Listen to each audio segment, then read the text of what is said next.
Hello, it's Lakeisha. It's been a while since I've done Facebook Live. Usually I'm on Periscope. Let me just wait a moment to see if you people come on in here.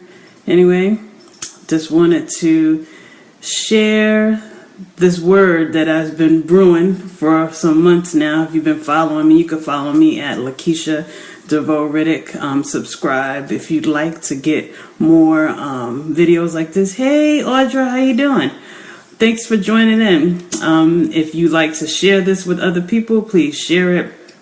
I believe it's important. Whenever I do any of these videos, it's for myself, but it's also to encourage others. So I hope you do get something from the broadcast and that you're able to be inspired by it and also to encourage and inspire others. So if you're watching it live, you can leave comments and, we could just interact. If not, you can still leave comments if you watch it after I've posted it live. So Lakeisha Riddick here again. Thanks for joining. And first I'm going to give my weight loss update. I've lost 98 pounds since I started my journey April 2015, and I give God all the glory for it. It's been a faith walk. It's been one day and one step at a time. Today actually is day 568. I know you're like, why do you go by days? It's almost like the babies, right? They're like, oh, this baby is 28 months old. Well, I'm going by the days because the days help me to stay grounded. It helps me to stay focused. It helps me to remain faithful to the journey because I know that it's one day, one step at a time. And it's also to encourage other people as well, especially if you have particularly for those people who have a lot of weight to lose. If you know you have a lot of weight to lose, sometimes it's daunting, right? Because you're like, wow, I have so much weight to lose. And then you see other people, they may lose a lot of weight in a short period of time. But my story, and if you've been following me, you can go to my blog, sharemyworldshow.com, my YouTube channel, Share My World Show, to see other videos. And you'll be able to see the fact that it hasn't been easy. It's been up, down, in, out, roller coaster. But at the same time, it's been one day at a time that God's helped me to do it. So go check out my blog, sharemyworldshow.com. You can see, hey, some other people are joining in. Thank you. You can see some of my pictures and, just see what I'm doing. I always give visual representations of my weight loss so you can see what 98 pounds actually looks like. So again, I'm grateful and I'm still on the journey. I have a number in mind. I have a body type in mind, but at the same time, this is my life now. So this isn't just, okay, once I get to this weight, once I get to this body type that, I'm just going to fall back into my old ways. Because usually that's how it works, right? Once you do something, you reach a goal, instead of you keep moving forward, you kind of fall back because it wasn't really something that you changed for life. You just changed it for that goal. So that's not my story. I'm asking God to help me to keep moving forward to change my life so that I can help others be changed. So, hey, cousin, how you doing? So, okay, let's talk about this election. Now, remember, if you've been following me, go back to my page, Lakeisha DeVoe Riddick. Check out my other live video that I did. I said it's been a long time. I just talked about some messages that God had given me, and I've been sitting on them, right? I've been sitting on this message. Hey, Tanai, how you doing? I've been sitting on them for some months now, okay? And today is the day that I'm releasing this word that God has given me. And I think it's appropriate. Particularly, thanks for the hearts and everything. And again, if you want to share this out to other people, please do so. Particularly the day after the election where it just upset the entire country, entire world, right? Like, who would have thought that a man with no political experience, no military experience, who has been vulgar, who has spewed racist and sexist remarks, who has allegations of sexual assault. I mean, like, this person could actually be the president of the greatest country. Well, we are regarded as one of the greatest countries in the world, right? How could that happen? So that, to me, coincided with the message that God had given me, particularly for me, but also to share with you about everything happens for a reason. Do you believe that? Do you believe that everything happens for a reason? You could let me know in the comments if you do or not. And I told you guys that I struggled with that. First, I was like, yes, everything happens for a reason. Yes, God. Romans 8:28, all things work together for the good of those who love the Lord and are called according to his purpose. Yes, I believe, right? Yes, you believe tonight. Wonderful. Well, I tell you, I believed until I started getting, hey, Anthony, how you doing? I started getting the blows. I started having the storms. I started having the downs, the D's, the defeats, the disappointments, the discouragements. I mean, it was just like blow after blow after blow after blow. And then I'm like, okay, God, wait a minute. Yes, I believe, but let me kind of come on the other side. And then when I come on the other side of the storm, of these blows, of these disappointments, right? How you doing, Anthony? Then I could be able to share this message. Well, let me tell you something. I'm still in the midst of the storms, okay? I'm not out of the storm, and I'm smiling because I'm laughing because I'm like, that's not how it works. Either think about your life. Your life is going to be a journey. It's a process. Either you're going to be in a storm, right? Either you're going to be coming out of a storm, or you're going to be preparing for a storm, okay? That's really life, because what? On this side of heaven, on earth, there's war. There's warfare. We wrestle not against what? Flesh and blood, but against what? Powers and principalities, right? So that's what it is. I mean, as a believer, that's really what it is. So today, I said, okay, God, you want me to release this word? Yes, I'm going to release it. Thanks for joining back in tonight. Okay, everything happening for a reason, right? Now listen, when we think about everything happening for a reason, usually we have no problem believing, trusting God when something good happens, right? Think about it. When something good happens, somebody wins a lottery, somebody has a baby, somebody gets married, somebody gets a job. I mean, all these good things. Thanks for the hearts. When these good things happen, you don't question it. You don't say why. You don't say, why did they get married? I mean, well, sometimes I guess you might say that. But I'm saying in terms of you having to have a reason why that good thing occurred. You usually don't do it. You usually just settle in the fact that that was good. What do we say? We say we're blessed and highly favored, or favor ain't fair. Or, you know, we go down that route or whatever. But listen, when something bad happens, what do? We immediately go to the dark side, and we start questioning why. Why, God? Why did you allow this to happen? If we're the victim, why did you allow this to happen to us? Why are you allowing this man to be president of the United States when he's done all this wrong, and he doesn't seem like he's a good fit? He ain't qualified. Why, right? And what is God saying to us during this time? Now, I've seen people posting, and people have been posting about God is in control. I do believe that God is in control. But how do you believe that God is in control? You have to first have a relationship with God, but you have to first know who God is. You have to trust God. You can't believe that he's in control if you don't trust him. And that is the message that I'm trying to share with you today, okay? And this is for my own life as well, even as I'm going through my storms, okay? Even had another major blow, on Monday. And I'm just like, golly, okay? You want me to trust you? Okay, I'm trusting you, but can I get a break? Can the sister get a break, please? So even as we're dealing with this election, even as we're not understanding what's going on, right? Did God ask us to understand what he does, what he allows, what's happening? He never said that. I'm telling you, there's never going to be a scripture in the Bible. There's never going to be a scenario in the Bible where he tells us, hey, you know what? I want you to trust me only when you understand what I'm doing. I want you to trust me only when you like what I'm doing. That never is stated in the Bible whatsoever. It's never stated in any stories. What he does say in Proverbs 3:5-6 is what? Trust in me, right, in the Lord, with all your heart. And don't lean on your own understanding. In all your ways acknowledge me, and then what? He will direct our paths. So in order for us to have some kind of peace about God being in control and everything happening for a reason, you have to understand you may not ever know the reason.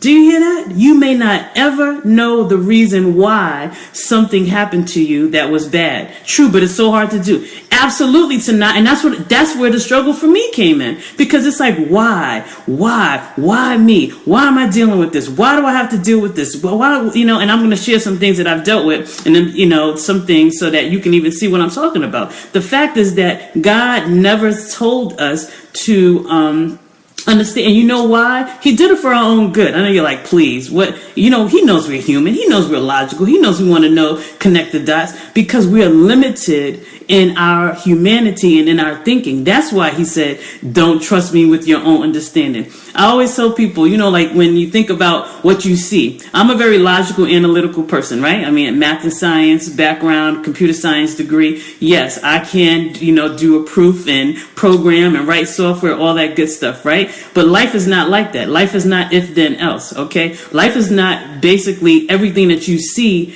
What is it? What you see is what you get. Now, I know we think that at times, but the reality is what you see. Hey, Danya, how you doing? What you see is what is your filter. Hey, Nyla Blue, how you doing there? Thank you for joining me. I was just thinking about you. I saw your post, and I was like, how's she doing? So when it comes to that fact about what you see is what you get, and that it's not really what you see. What you see is based on your filter of your experiences, and your filter can be flawed, okay, based on your pain, based on your past experiences. Hey, Katrina, welcome. So you can't necessarily trust what you're seeing all the time, okay? That's why you have to have discernment. That's why you have to lean on God's understanding, because what you're seeing, it may not be what you see. And I'm going to give you a quick story, just a little tangent, but what I did in terms of what I knew, okay? I had a friend that I was hey Marcus, how you doing? I was building a relationship with, and I was calling her and talking to her or whatever. So anyway, I was calling her, but she would never return my calls after a while, right? So if you know me, okay, I was getting offended, right? I'm thinking, hey, I'm calling you, you're not returning my call. You can't call nobody. You know what I'm saying? You can't return a call. What's going on? What's going on? So, after a while, you say, oh, give it benefit of the doubt. They're busy. Okay. But after a while, it was like that. I get no email. I get no text. I get no phone call, return phone call. So I started getting upset, thinking like, oh, this person is trying to be funny. They're trying to reject me. Now, mind you, I have rejection issues. Okay. So that was rising up. So when it came down to it, I was just like, you know what? I ain't gonna fool with this person no more. Now, God had told me to build a relationship with this person by calling them and trying to, just build a relationship, okay? But I was getting offended that they weren't returning my call. Guess what I discovered? Now, if I just base it off of what I saw, what I felt, what I believed, how I connected the dots, it wouldn't have ended nicely. But let me tell you what happened. I found out that person had been in a bad car accident. And this person had been in an accident where her hands and wrists, were broken. So she could not answer the phone. She was being literally taken care of by her parents, okay? She wasn't even at her home. Oh, hey, Addie, how you doing? So listen, she wasn't ignoring me. She was in pain. She was being taken care of. She was incapacitated. She was not able to. It wasn't a want issue. It was a can't issue. So I always remember that story. And sometimes I got to remind myself of that story when it comes to what you see is what you get. And this is, why, when you have to try to figure things out and you think things in your own understanding make sense, sometimes it really doesn't. And that is why God doesn't want you to rely on your own understanding. So don't try to figure out this Trump thing. Okay, I mean, it happened. It is what it is. He is the president-elect. Okay, God bless him. Yes, I said that. Why? Because as a believer, you're supposed to pray for the people in authority, right? But I'm going to tell you something else that you need to do. Okay, you need to do some work. You can't sit here under this presidency, under the bad things that have happened to you, right? That you believe have happened to you, and be a victim. You can't do it. Because God's never called us to be victims. He called us to be victorious, right? He said that we are more than what conquerors through Christ, right? And if you look at that Romans 8:28, go all the way to the end of that chapter. He said, if God is for us, who could be against us? Hey, I'm telling you, man, people always want to stay with that verse, Romans 8:28, all things work together for the good, but they don't go further. Read the whole chapter, but particularly read to the end of that chapter where he says, if God is for us, who can be against us? That means Trump, okay, yes, you're the president, but you ain't God. Okay, God is for us. If you are called by God, you are his chosen daughter, his chosen son, he's got you. But you still got to do some work. Hey, Jewel, you still got to trust him, right? You have to trust him, and then what? You still got to do your work. I had this image of me in terms of all the stuff that I've been dealing with, right? And you know, I like my Rocky images or whatever, but I actually saw myself being pummeled, right? I mean, all of these blows, all of these negative things that have happened to me or are happening to me now, it was like I was in a boxing ring and I was on the ropes, right? And it was just like the enemy was just bam, bam, bam, bam, bam. Yes, he is in control. Talk about it. Yes, Danya. But the enemy was just pummeling me, and I was just sitting here trying to block it, right? Trying to block it. But he was just pummeling me, you know, just blows, blows, blows. And then all I'm hearing, now you know what Rocky, right? You know what his trainer, move, get out of that corner, get off the ropes. The Holy Spirit was telling me have to sign up for check the replay. Thank you tonight. Yeah, check the replay and share it if you like. So the enemy was was beating me down, right? But my trainer, which is the Holy Spirit, was saying, you got to move. You got to bob, you got to weave, you got to get out of that place. Because what? You know, in boxing, if you're in that place when you're just like this, you're not offensive. You're just being defensive. You're just taking all the blows, right? Believers need to stop acting a fool and panicking on Facebook and trust Almighty God. Yes, that's what I'm trying to tell people, Danya. And I'm trying to give people a practical way of thinking about it. So when it comes to trusting God, you got to do something also, okay? You just can't sit back and be like, yes, God is in control. You got to activate that faith, and that faith is activated with their works. So what I was saying about the boxing analogy, being on the ropes and all these bad things happening and you feeling the blows, right? What do? You got to move. You got to change and shift positions. And that's what God is requiring of me. And it's hard to do that when you feel like, dang, I mean, first of all, you're dizzy, you're knocked down, you like the Rocky, you know, you want to be all down. Thanks for sharing my video on Katrina and other people. I really appreciate it. So, but God is saying, how do you do that? You start with trusting me, and you start with getting my word. You look at my promises. Right? What does his word say? Everything in the heavens and the earth is yours, O Lord. This is your kingdom, right? Right? Heaven and right? He said, your hand controls power and might, and it is at your discretion that men are made great and given strength. There are scriptures, right, that we need to rely on when we are feeling low. I talk to myself when this fear thing is not good for me, right? And I don't want to go back there. So I have to actually say out loud, God is not giving me the spirit of fear. Hey, cousin Nick, how you doing? God's not giving me a spirit of fear, but the spirit of power, love, and a sound mind. I have to actually say these things, because what? If I don't say these things out loud, I'm having to encourage myself, which is why I'm trying to give you some things that have helped me to encourage you. First time clicking the live. You didn't know it's interactive. Yeah, Addie, it's interactive. So, you know, I mean, it's kind of like Periscope, but, you know, it's on Facebook. And I'm doing Facebook Live because I'm able to download these videos and repurpose them to my YouTube channel, Share My World Show. Haven't figured out how to do it on Periscope again since they shifted a tool that I was using. So you, in order to believe that everything happens for a reason, know that you don't have to know the reason, okay, in order for you to trust God. You just got to trust God. Okay. Now, trusting God means you have a relationship. You understand who he is. He is good, right? He is perfect, right? He knows what he's doing. He sees the end before the beginning, all of those things, but you got to trust him. And then the other part, you got to do the work. You can't sit and be the victim. You can't be on the ropes and just give body blows and get knocked out. You got to move. You got to get to a place of offense. And the place of offense is you're fighting with what? The spiritual warfare. The weapons of warfare are not carnal, right? We're getting the belt of truth, you know, the sword of the spirit, you know, all of those things that God tells us in his word. So I'm saying this because this is where I'm at. And I'm like, okay, God, you told me to release it. I did it. I'm sharing it. And I always give you biblical examples of, you know, what these things are. So you can actually go back and read it for yourself. The first example of some bad things happening to people, right? And then not understanding why, but then God working it out for the good. Hey, Sora. Hey, Sans, how you doing?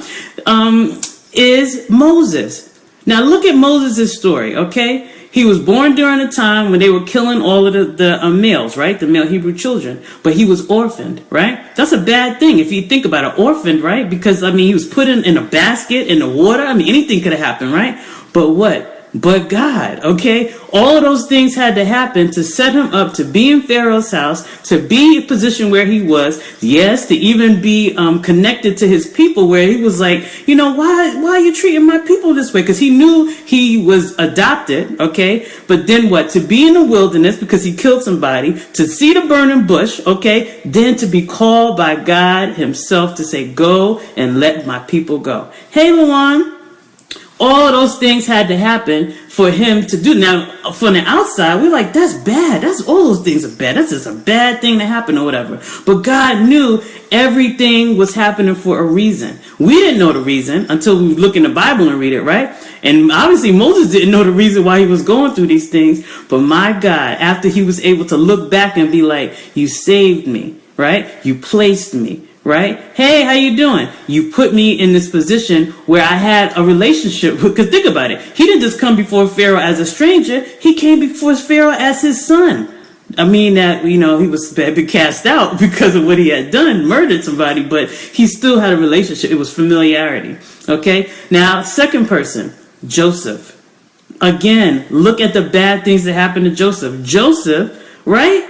He was a young boy. Yes, the youngest, right? But he was sold into slavery by his own siblings. Okay, first they wanted to kill him, but then Judah didn't allow that to happen. And so then what? He was sold into slavery. But this is what I'm saying about doing the work. And even with Moses having to do the work, Moses had to actually go back to Pharaoh and confront him. How many times? All those plagues to confront him, trusting God that he wasn't going to get killed, because he didn't get killed, right?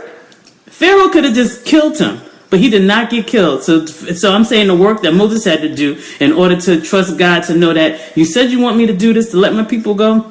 Okay, and then actually he saw the people be let go. Now with Joseph, it's the same thing. He was sold into slavery, right? Now he could have just stayed a sad sack, as my mom would say. He could have just been like, I can't believe my siblings did that to me. I'm just unworthy. I'm rejected. I'm just, unworthy. I mean, just all these kind of bad things, right? He could have said, right?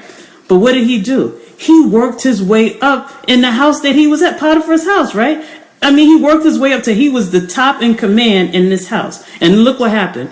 The wife, Potiphar's wife, right, tried to, assault him and then falsely accused him of rape.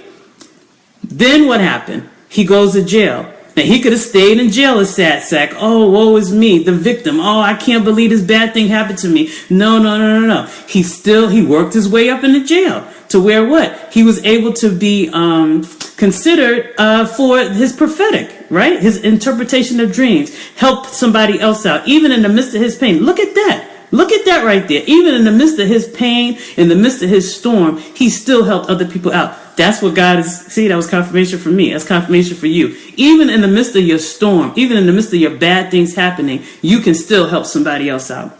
And then we know the rest of the story with Joseph, right? He was forgotten about even after he helped somebody. Again, no more rejection. But then he was remembered. And then look what happened. He became second in command. Again, all of those things happened for a reason. At the time, he didn't know what those reasons were until he even said it at the end when he was in front of his brothers. What did he say? What the devil meant for evil, God meant for good. Now, that is a hard thing to say about situations, okay? I was molested at 6, okay? My dad died of cancer when I was 17. I mean, very vulnerable age or whatever. I mean, and a lot of just bad things. I mean, I could just go on and list a lot of things or whatever.